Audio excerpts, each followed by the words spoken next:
অর্থনৈতিক সুমারিতে নরমালি আপনার সবথেকে ইম্পর্ট্যান্ট বিষয় হচ্ছে সাধারণ খানা। সাধারণ খানা থেকে আপনাকে অর্থনৈতিক সুমারি, অর্থনৈতিক কর্মকাণ্ডযুক্ত খানা যেগুলো, ওগুলো বের করতে হবে আরকি। তো নরমালি আপনি অন্যান্য খানায় যেয়ে যদি অর্থনৈতিক কর্মকাণ্ডযুক্ত খানা বের করেন, তাহলে কিন্তু ওটা অর্থনৈতিক কর্মকাণ্ড খানায় কাউন্ট হলেও মানে ভুল হইতে পারে। অন্যান্য খানায় যেগুলো যাবে নরমালি এর আগের ভিডিওতে আমি বলে দিয়েছিলাম। অন্যান্য খানায় আপনার যেমন প্রতিষ্ঠান, মসজিদ, মন্দির, গির্জা বা প্যাগোডা যাই বলেন, এগুলোতে যাওয়ার পর আপনি যদি দেখেন ওখানে কেউ থাকে, উনি সিঙ্গেল থাকে, ওনার ওয়াইফ থাকে না ওখানে, তাহলে ওনাকে জাস্ট আপনি অন্যান্য খানায় অ্যাড করে নিতে পারেন। প্রতিষ্ঠানে কেউ যদি পাহারাদার থাকে, তাকে অন্যান্য খানায় অ্যাড করে নিতে পারেন। তারপর আপনার মসজিদে যদি আপনার ইমাম মুয়াজ্জিন ওখানেই থাকে, ওনার বাসায় না যায়, তাহলে ওনাকে আপনি অন্যান্য খানায় অ্যাড করে নিতে পারেন। অন্যান্য খানা নর্মালি এগুলো অ্যাড হবে আর কি। আর সাধারণ খানা আপনার যারা বউ বাচ্চা নিয়ে থাকে আর অর্থনৈতিক কর্মকাণ্ড হয় ওখানে, তাহলে সাধারণ খানা থেকে আপনার অর্থনৈতিক কর্মকাণ্ডযুক্ত খানায় ওগুলো অ্যাড হবে আর কি। আর মেন কথা হচ্ছে আপনার অর্থনৈতিক কর্মকাণ্ড বলতে আমরা কী বুঝবো আর কি। এখানে মেন টপিক হচ্ছে আপনার যারা নর্মালি কোনো কিছু উৎপাদন করে, আপনি ধরতে পারেন আপনি নর্মাল একটা টেলরের কথা বলি, জামা কাপড় সেলাই, টুকটাক আপনার মানে বাসার ভিতরে আপনার খানার ভিতরে যে করে খায় ওই করে আপনার এই ধরনের কর্মকাণ্ড সে করে থাকে। করার পর ওইগুলো উনি বাইরে নিয়ে সেল করে, ভ্রাম্যমাণভাবে সেল করে, জায়গায় দাঁড়ায় সেল করে, বা বাসার ভিতরে সেল করে, তাহলে ওইটা আপনার অর্থনৈতিক কর্মকাণ্ডযুক্ত খানায় অ্যাড হবে আর কি। তো সেক্ষেত্রে আপনার এখানে নর্মালি খানাটা কৃষি খানা হবে কিনা আপনি সেটা দিলেও দিতে পারেন, না হলেও না, যদি হয় আর কি।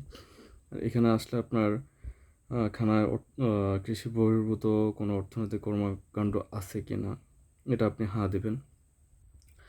কৃষি বহির্ভূত অর্থনৈতিক কর্মকাণ্ডটির মালিকানা খানার নিজস্ব কিনা এটা অবশ্যই হাঁ দেবেন, কারণ উনি যেহেতু ওনার নিজস্ব মালিকানা এগুলো চালাচ্ছে, অবশ্যই তার এটা হাঁ হবে। কৃষি বহির্ভূত অর্থনৈতিক কর্মকাণ্ডটি খানার বাইরে কোনো নির্দিষ্ট কোনো স্থানে স্থায়ী বা অস্থায়ী কাঠামোর কোনো প্রতিষ্ঠানে পরিচালিত হয় কিনা, এক্ষেত্রে আপনার এখানে না দিতে হবে। না দিতে হবে এই কারণে যে আপনি যদি ওনার যদি প্রতিষ্ঠান থাকলে নর্মালি ওটা অবশ্যই প্রতিষ্ঠানিক খানায় যায় অ্যাড হবে আর কি।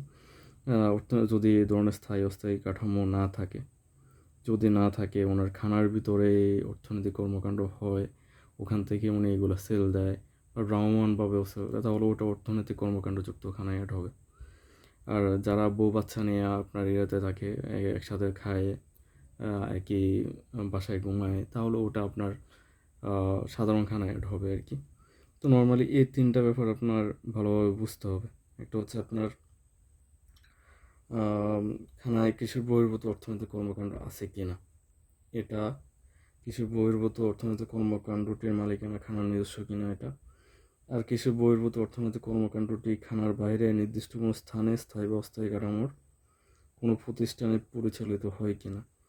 এখানে স্থায়ী বা অস্থায়ী কাঠামো বলতে আমরা নর্মালি ধরেন বুঝি আর কি। আপনার হয়তো কোনো একটা দোকানে গেলাম, দোকান তার নিজের স্থায়ী কাঠামো, ওখানে উনি ওগুলা কোনো একটা স্ট্রাকচার করে ওখানে ব্যবসা পরিচালনা করছেন, তাহলে সেটা স্থায়ী কাঠামো বা অস্থায়ী কাঠামো হবে আর কি। বাট এটা আপনার খানার বাইরে হলে কোনোভাবে সেটা অর্থনৈতিক কর্মকাণ্ড হবে না। আপনার খানার ভিতরে হতে হবে, সেখান থেকে উনি সেল দিয়া নিয়ে যদি আপনার ভ্রাম্যমাণভাবেও সেল দেয়, তাহলে ওটাকে অর্থনৈতিক কর্মকাণ্ড নেবেন। আর যদি উনি ওনার খানার ভিতর অর্থনৈতিক কর্মকাণ্ডটা করে থাকে, ওখান থেকে সেল দেয়, তাহলে ওটা অর্থনৈতিক কর্মকাণ্ডে নেবেন। মেন টপিক এটা। সাধারণ খানা বলতে আমরা যেটা বুঝি আর কি, এটাই হবে। আর প্রতিষ্ঠান বলতে প্রতিষ্ঠানিক খানা যেগুলো আমরা নর্মালি ধরেন আপনার কোনো একটা স্কুল, মাদ্রাসা, কোনো একটা আপনার মসজিদ, এগুলো নর্মাল আপনার প্রতিষ্ঠান অ্যাড হবে আর কি। এই নর্মাল আপনার ভালোভাবে বুঝলে অবশ্যই আপনি খুব ভালোভাবে এটা করতে পারবেন। অন্যান্য খানায় যায় আবার তালগোল পাকাই পেলেন না। অন্যান্য খানায় আপনার অবশ্যই আপনারা যারা মসজিদ, মন্দির বা গির্জায় সিঙ্গেল থাকে তাদেরকে নেবেন। তারা তো এমনিতে প্রতিষ্ঠানিক খানাতে আসবে, যেমন ইমাম মুয়াজ্জিন আপনার থাকে প্রতিষ্ঠানিক খানা, অবশ্যই প্রতিষ্ঠানিক খানা অবশ্যই আপনার অ্যাড করে নিতে হবে। ওখান থেকে উনি যদি ওখানে থাকে খায়, তাহলে ওনাকে আবার অন্যান্য খানা অ্যাড করে নিতে হবে।